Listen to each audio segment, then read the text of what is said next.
मेरे प्यारे साथियों, नमस्कार।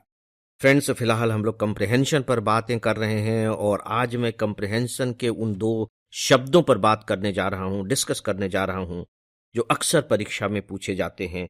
और ये दो शब्द हैं, उप निगमन और उपलक्षित। लेकिन इससे पहले कि मैं अपनी बात की शुरुआत करूं, दोस्तों, मैं आप लोगों के इस आदेश को, आप लोगों की इस इच्छा को अपने सर माथे पर ले रहा हूं कि आप लोगों ने कहा है कि मैं अपने इस ऑडियो वीडियो का समय बढ़ा दूं, एक दिन में कंप्रिहेंशन पर भी वीडियो डालूं और साथ ही साथ मैं जनरल स्टडीज पर भी वीडियो डालूं। फिलहाल मैं आपकी इस इच्छा को स्वीकार नहीं कर पा रहा हूं किसी वजह से, इसके लिए मैं क्षमा चाहूंगा। लेकिन इसके पीछे ना एक रैशनैलिटी भी है, एक बहुत ही तार्किक कारण भी है। तार्किक कारण यह है कि मैं चाहता हूं कि यदि आप मेरे एक ही टॉपिक को 10-12 मिनट तक सुनेंगे तो वह बात आपके दिमाग में रच बस जाएगी। यदि मैंने एक साथ ही ढेर सारी चीजों की बम्बार्डिंग कर दी तो फिर वे चीजें आपके दिमाग में रच बस नहीं सकेंगी। और अभी मैं जिस टॉपिक पर बात कर रहा हूं वो टॉपिक ऐसा है जो आपके अंदर रच बस जाना चाहिए। मेरा उद्देश्य केवल आपके इसी सिविल सर्विस एग्जामिनेशन को ध्यान में रख करके बात करना नहीं है, बल्कि सच में जो मेरा उद्देश्य है वो आपको सिविल सर्वेंट बनाना है।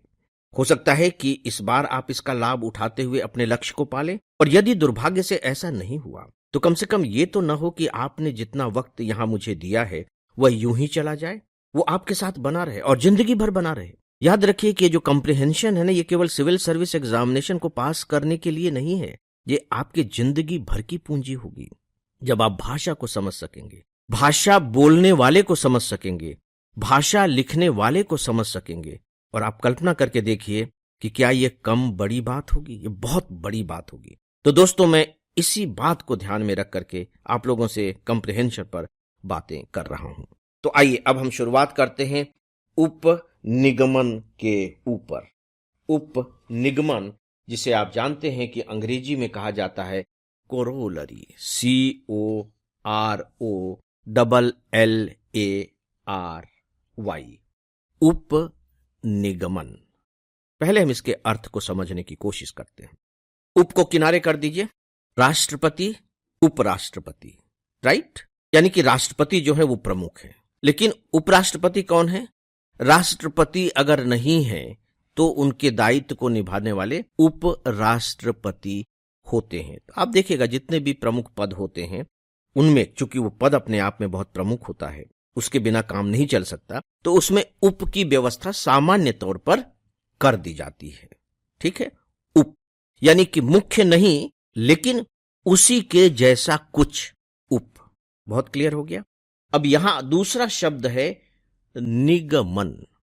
अब सिनेमा हॉल गए होंगे, सिनेमा हॉल के अंधेरे में जब पूरी फिल्म खत्म हो जाती है तो दरवाजे की तरफ आप देखिए, वहां एक लाइट जलती हुई मिलेगी जिसमें अक्षर चमक रहे होंगे। याद आया आपको कि वह अक्षर क्या होता है? आपको याद आया कि उन अक्षरों के द्वारा क्या लिखा होता है? निर्गम। निर्गम यानी कि यह निकलने का द्वार है, घुसने का द्वार नहीं है, प्रवेश द्वार नहीं है, निर्गम का द्वार है। फिल्म खत्म हो गई है, क्योंकि कमरे में अंधेरा है, हालांकि वो लाइट जला देते हैं लेकिन कुछ लोग पहले ही निकलना शुरू कर देते हैं, तो आप उस दिशा में जाइए, वहां दरवाजा है और आप निकल जाइए, यानी कि निकलना। निगमन यानी कि निकलना। वाह, क्या जोरदार है। अब आप देखिए कि उप निकलना, सरल शब्दों में हम कह सकते हैं उप निकलना। निकलना क्या है? कौन सी चीज निकल रही है? अरे भाई, अब जब गद्यांश है, गद्य का अंश है, जिसे यहां परिच्छेद कहा जाता है, उसमें से क्या निकल सकता है? रस तो निकलेगा नहीं, अर्थ ही निकल सकता है बस, और तो कुछ नहीं निकलेगा। अर्थ में ही भावार्थ निकल सकते हैं, और कुछ हो सकता है। तो हमें यहां देखना है कि निकलना है, लेकिन वो जो निकलना है वो उप है। यानी कि हम आत्मा को पकड़ने की कोशिश नहीं कर रहे। याद रखिए, अगर हम आत्मा को पकड़ेंगे तो राष्ट्रपति हो जाएगा, लेकिन वो कह रहे हैं कि नहीं नहीं, आप राष्ट्रपति को पकड़ने की कोशिश मत कीजिए। उसके लिए हमारे पास अलग शब्द हैं। मर्म को बताइए। आप अभी पिछले साल के क्वेश्चन पेपर को उठा करके देखिए, तो उसमें बकायदे इस तरह के शब्द हैं। इसमें निहित मर्म को बताइए, तो यहां मर्म का मतलब हुआ राष्ट्रपति। इसमें निहित सार को स्पष्ट कीजिए, मतलब हुआ राष्ट्रपति। इसमें क्या मुख्य संदेश दिया जा रहा है, कौन सा संदेश सर्वोत्तम है, इसका मतलब भी है राष्ट्रपति। लेकिन यहां हमें उपराष्ट्रपति को देखना है, मुख्य को नहीं, उप को देखना है। इसका मतलब यह हुआ कि ठीक है, मुख्य तो है ही, हर अंश में मुख्य होगा ही, लेकिन हम आपसे वह नहीं जानना चाहते कि मुख्य क्या है। हम आपसे यह जानना चाहते हैं कि मुख्य को छोड़कर और दूसरी बात उसमें से क्या निकल रही है, और वो भी इंपॉर्टेंट है। मतलब सीधे सीधे न निकल करके दूसरी और कौन सी बात निकल रही है। मजेदार तथ्य यह है कि जो आपको ऑप्शंस दिए जाएंगे 4, हो सकता है कि उसमें से 3 आपको लगे कि ये तीनों निकल रहे हैं।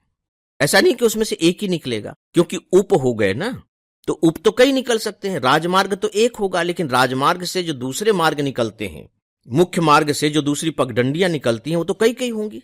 तो जो राजमार्ग है वो तो प्रधान हो गया, वो तो राष्ट्रपति हो गया, लेकिन जो उपमार्ग निकल रहे हैं, जो पगडंडियां निकल रही हैं, उनकी संख्या कई होगी।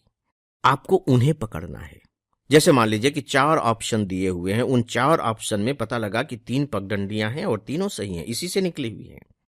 तो अगर ऐसी स्थिति हुई तो सबसे महत्वपूर्ण बात यह है कि प्रश्न में पूछा जाएगा सर्वाधिक।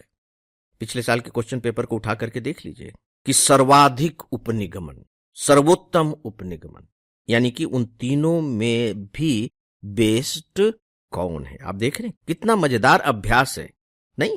सच पूछे तो ऐसे प्रश्नों को सॉल्व करने में आपको मजा आना चाहिए, और आएगा मजा। देखिए, मजा तो हमें तब नहीं आता है ना जब हमसे वो सॉल्व नहीं होता। जब सॉल्व होने लगता है तो फिर मजा आने लगता है, उसमें कोई प्रॉब्लम थोड़ी होती है। तो दोस्तों, ये है उपनिगमन, जिसे आप इंग्लिश में कह सकते हैं कॉन्सिक्वेंस, यानी कि उससे अर्थ क्या निकल रहा है, उसका परिणाम क्या हो रहा है।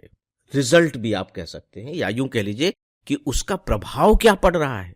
वो भी वही निकलने से ही मतलब है, उसका प्रभाव क्या पड़ रहा है। इसी से जुड़ी जो दूसरी बात है वो ये है, आप जब कोई भी परिच्छेद पढ़ेंगे तो उस परिच्छेद में आपको क्या मिलेंगे। उस परिच्छेद में आपको सिचुएशन मिल सकती है, कोई परिस्थिति दी गई होगी, कोई स्टेटमेंट होगा, यानी कि कोई विचार होगा आप कह लीजिए, या कोई सत्य दिया हुआ होगा। इसी तरह की चीजें होती हैं, आप किसी भी परिच्छेद को पढ़ लीजिए, इसी तरह की उसमें चीजें होंगी। तो अब आपको देखना है कि ये जो सिचुएशन है, ये जो स्टेटमेंट है, ये जो थॉट है, या जो फैक्ट है, उनसे कौन सी बात निकल करके आ रही है।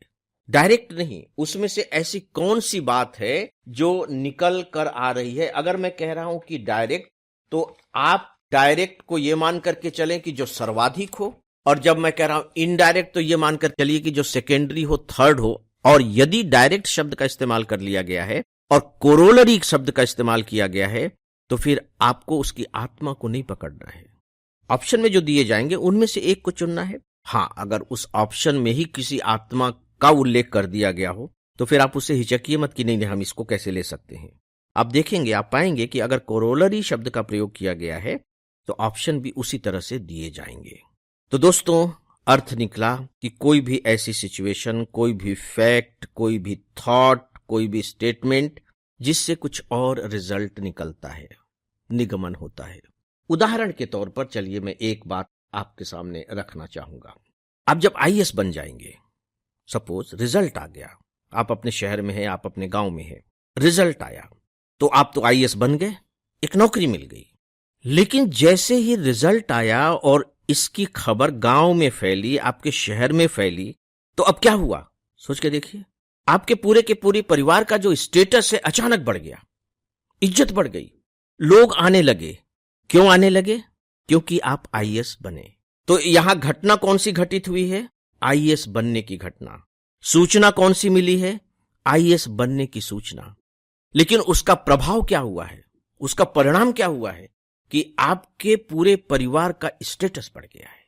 अब आप देखिए कि घटना आईएएस बनने की हुई है, लेकिन उससे निगमन क्या हो रहा है? निगमन कुछ और हो रहा है। इसको दोस्तों कहा जाता है निगमन। इस तरह की बहुत सी घटनाएं आपको सुनने को मिलेंगी, बहुत सी घटनाएं आपको पढ़ने को मिलेंगी। जैसे उदाहरण के तौर पर ले लीजिए, कोरोना आया, बहुत ही दुर्भाग्यजनक स्थिति थी, चलिए आया। लेकिन क्या आपको नहीं लगता कि इस दुर्भाग्यजनक घटना के बाद लोगों में स्वास्थ्य के प्रति एक अच्छी चेतना पैदा हो गई है? आप महसूस कर रहे होंगे लोग ज्यादा हेल्थ कॉन्शियस हो गए हैं। इसका मतलब है कि जो घटना थी वो कोरोना की घटना थी और उससे जो स्वास्थ्य के प्रति चेतना पैदा हुई है वह उसका उपनिगमन है, ये उसकी कोरोलरी है। मेरी समझ से अब इन दो उदाहरणों के जरिए आपने इस शब्द के अर्थ को अच्छी तरह से आत्मसात कर लिया होगा। दोस्तों, मैं माफी चाहूंगा कि जो दूसरा शब्द है उपलक्षित, आज जिसकी मुझे चर्चा करनी थी उसकी चर्चा मैं नहीं कर पा रहा हूं। इसी शब्द ने पर्याप्त समय ले लिया है, इस पर हम लोग कल बात करेंगे, कोई बात नहीं। तो अब बस इतना ही, और इसी के साथ ही आज के इस डेली ऑडियो लेक्चर को यहीं समाप्त करता हूं। नमस्कार।